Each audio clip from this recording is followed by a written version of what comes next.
In this video, we're going to do a resume review of a resume which I recently received from a designer, since I was looking for another pair of hands to help me out in a project.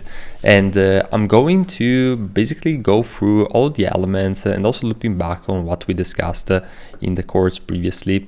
So the very first start is the first impression, of course, which I think is positive. I think that the layout is good, and all the major informations are there pretty much. So I like how there is this short presentation which gives me a bird's eye overview of what is his past experience, where is he at the moment in life. So he's saying, I'm a second year student in UX design at Edinburgh College, graduating in 2021.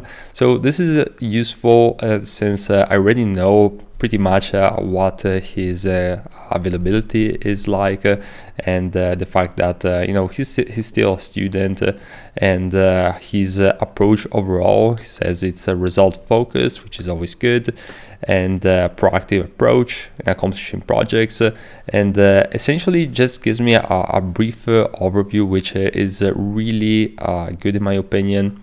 Now, apart from that, we have the design competencies right here.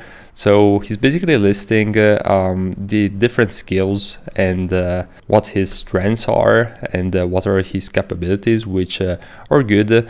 I think overall, I briefly went through them and they're all pretty much good. I would avoid, if you're looking to get hired specifically as a UI UX designer, to add like too many things which aren't necessary. So you want to keep the resume as tight and focused as possible, and especially if you can tailor it for a specific job. Like the more tailored it is, the better it is.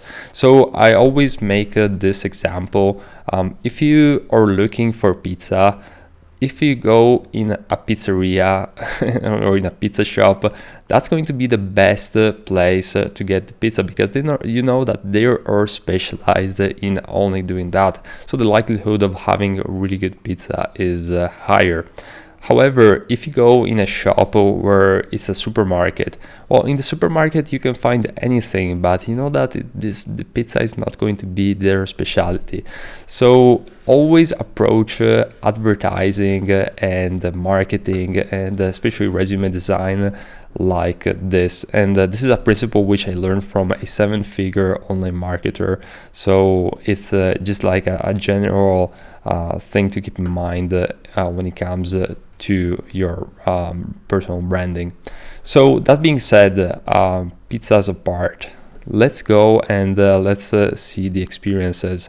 So he worked for a couple of companies as a freelancer graphic designer.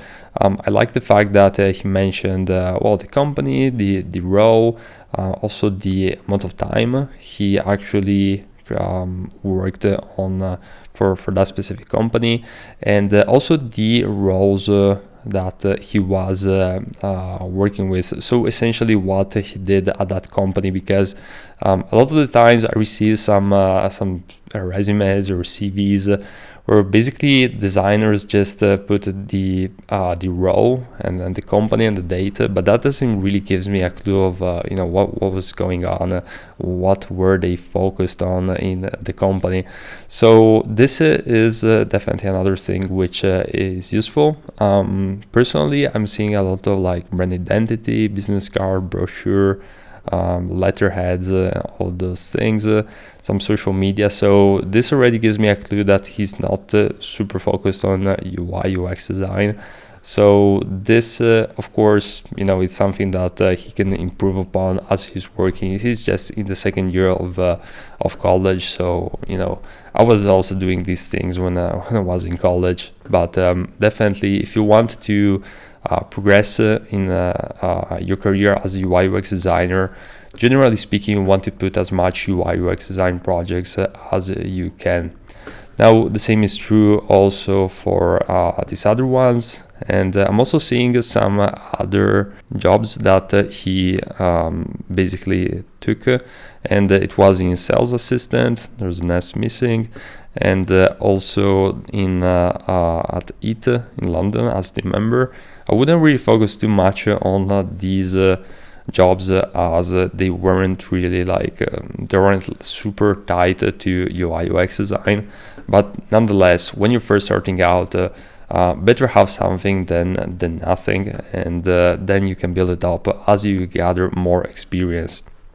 Now, quick thing, portfolio is not written correctly, so I'm big on grammar mistakes, meaning that it's really important to double check the resume for any grammar mistake, because you never know who you have at the other side of reading this resume.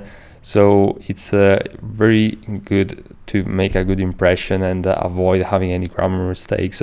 So if you can get your resume checked by someone who's a native English speaker, especially if you're not a native English speaker yourself, or you can just put all the writing in a software like Grammarly.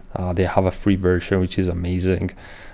This can definitely help you save a lot of time when it comes to like double checking those things, but especially to keep everything clean and tight. Now, on top of that, we have here all the skills, and this is good. Definitely, I like the fact that he's showing the prototyping and the tools that he's using on his day-to-day, and also the language, native Italian speaker, fluent in English. That's also good, and also the education. So overall, I think it's a really nice resume, just some things to keep in mind, and hope you can learn from this experience overall.